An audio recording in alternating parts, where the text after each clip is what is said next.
दुधी हलवा करत असताना दूध न फुटता जर हा दुधी हलवा दाणेदार आणि अतिशय सोप्या पद्धतीने झटपट तयार करायचा असेल तर आज इथे आपण मिल्क पावडर खवा न वापरता एका वेगळ्या पद्धतीने हा दुधी हलवा कसा तयार करायचा ते पाहिलेला आहे, ज्यामुळे हा हलवा शिजवताना फार वेळ लागत नाही आणि सोबतच दूध देखील फुटलं जात नाही। तर अगदी असाच दाणेदार तोंडात टाकताच विरघळणारा खव्याच्या चवीचा हा दुधी हलवा तयार करण्यासाठी कोणती स्टेप मिस न करता रेसिपी शेवटपर्यंत पहा आणि अजूनही तुम्ही चॅनलला सबस्क्राइब केलं नसेल तर अशाच नवीन नवीन रेसिपींच्या नोटिफिकेशनसाठी बेल आयकॉनवर क्लिक करून वैशाली मेजवानीला सबस्क्राइब करा। रेसिपीला सुरुवात करण्याआधी वैशाली मेजवानीमध्ये सगळ्यांचं खूप खूप खूप मनापासून स्वागत। आता दुधी हलवा तयार करण्यासाठी इथे मी 1 किलो दुधी घेतलेले आहेत, तर इथे मी अर्धा किलोचे 2 दुधी घेतलेले आहेत, जेणेकरून हे दुधी आतून अगदी कवळे निघतात। तर इथे तुम्ही बघू शकता याला अजिबात बी नाहीये आणि हा दुधी हलवा अगदी मस्त बनून तयार होतो। जर यामध्ये बी असेल तर ते किसताना बाहेर पडलं जातं आणि सोबतच हलव्यामध्ये ते कचकच देखील लागलं जातं।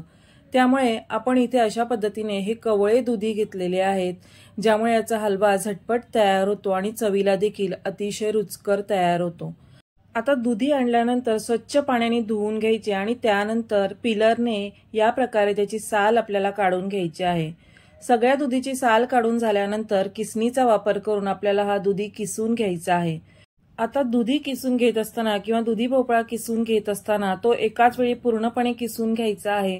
जर आपण दुधी भोपळा किसून घेत असताना मध्ये थोडा वेळ ब्रेक घेतला तर आधी किसलेला दुधी हा काळपट पडण्याची शक्यता असते। त्यामुळे जेव्हा आपल्याला हलवा तयार करायचा आहे तेव्हा एकसाथच आपल्याला सगळा दुधी किंवा दुधी भोपळा किसून घ्यायचा आहे।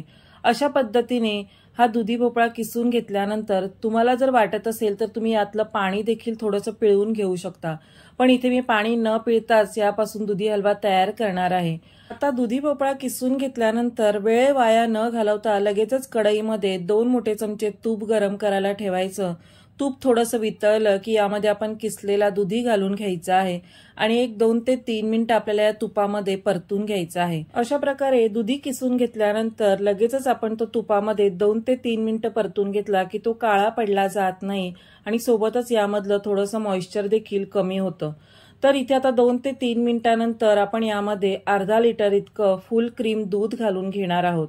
इथे आपण खवा किंवा मिल्क पावडर वापरत नसल्यामुळे फुल क्रीम दुधाचा वापर केलेला आहे। सोबतच आणखीन एक जिन्नस आपण यामध्ये शेवटला घालणार आहोत, जेणेकरून हा हलवा अगदी दाणेदार तयार होतो। आता इथे फक्त सुरुवातीला 2 ते 3 मिनिटं दुधी किसून घेतलेला आपण परतून घेतल्यानंतर लगेचच दूध घालून घ्यायचं आहे आणि मध्यम ते मोठ्या आचेवर याला आपल्याला उकळी काढून घ्यायची आहे। अशा प्रकारे मध्यम ते मोठ्या आचेवर या मिश्रणाला उकळी काढून घेतली की दूध फुटलं जात नाही। तर इथे तुम्ही बघू शकता दुधाला वरून साय आलेली आहे, पण दूध अजिबात दाणेदार झालेलं नाही। हे दूध या हलव्यासोबत छान आटवून घ्यायचं आहे। आता हे दूध आटवून घेत असताना मध्यम ते मोठ्या आचेवर आटवून घेतलं की दूध अजिबात फुटलं जात नाही आणि हलवा झटपट देखील तयार होतो। तर एक 10 ते 15 मिनिटांमध्येच तुम्ही इथे बघू शकता इतपत दूध घट्टसर झालेलं आहे आणि अजिबात फुटलं देखील गेलं नाही। तर यामधील दूध मी तुम्हाला जवळूनही दाखवते की हे दूध अजिबात फुटलं गेलेलं नाही। अशा पद्धतीने या दुधासोबत दुधी हलवा किंवा ही दुधी शिजवून घेतली की हलवा अतिशय मऊसूत आणि रुचकर तयार होतो। इथे तुम्हाला हा बाजूनी तुपाचा तवंग दिसत आहे, पण दूध हे अगदी एकसारखंच आहे, फक्त ते थोडंसं शिजून दाटसर झालेलं आहे। आता इतपत दुधी हलवा शिजवून घेतल्यानंतर यामध्ये आपण 1.25 कप किंवा 1.25 वाटी इतकी साखर घालून घेतलेली आहे। 1 किलो दुधी असेल तर त्यासाठी आपण इथे 250 ते 300 ग्रॅम साखर वापरलेली आहे। साखर घालून झाल्यानंतर आपल्याला परत मध्यम ते मोठ्या आचेवर सतत ढवळत राहून हा हलवा थोडासा आटवून घ्यायचा आहे। यामध्ये हा हलवा आणखीन रुचकर होण्यासाठी आपण आणखीन एक जिन्नस घालणार आहोत। त्याआधी साखर थोडीशी आपण दाटसर होईपर्यंत आटवून घेतली। इतपत ही आटवून झाल्यानंतर मग यामध्ये आपण 200 ग्रॅम किंवा 250 ग्रॅम इतकं पनीर घालून घेणार आहोत। जर विकतचं पनीर तुमच्याकडे नसेल तर तुम्ही घरी देखील पनीर दूध फाडून तयार करून घेऊ शकता आणि ते यामध्ये घालून घेऊ शकता। तर पनीर घालणं हे टोटली ऑप्शनल आहे। फक्त इथे आणखीन हा हलवा दाणेदार आणि खव्याच्या चवीचा होण्यासाठी यामध्ये पनीर घातलेलं आहे। आता सोबतच इथे आपण थोडेसे काजू आणि पिस्त्याचे काप आणि 1 छोटा चमचा वेलची जायफळ पूड घालून घ्यायची आता हे सगळं मिश्रण आपल्याला एक 3 ते 4 मिनिटं मध्यम आचेवर सतत मिक्स करून थोडंसं आटवून घ्यायचं आहे, जोपर्यंत पनीर यामध्ये एकजीव होत नाही। आता पनीर घातल्यामुळे हे मिश्रण पटकन आटलं जातं आणि याचा टेक्स्चर अगदी दाणेदार तयार होतो। इथे आपण पनीरचा वापर केलेला आहे। जर आपण 1 ते 1.5 लिटर दूध हे हलवा तयार करण्यासाठी वापरलं असतं तर हलवा आटवून घेण्यासाठी आणि शिजवून घेण्यासाठी फार वेळ लागला असता। त्यामुळे आज इथे आपण पनीर घालून हा आणखीन चविष्ट आणि रुचकर असा हलवा तयार केलेला आहे। आता हलवा तयार झाला आहे हे कशावरून ओळखायचं तर हलवा परतून घेत असताना कढईच्या खालच्या साईडला थोडासा लालसर व्हायला लागला की आपला हलवा बनून तयार झालेला आहे। आता हा आपल्याला पूर्णपणे थंड करून घ्यायचा आहे किंवा थोडा रूम टेम्परेचरवर आल्यानंतर आपण फ्रीजमध्ये देखील सेट करून घेऊ शकतो, जेणेकरून ह्याची टेस्ट अगदी बर्फीसारखी तयार होते।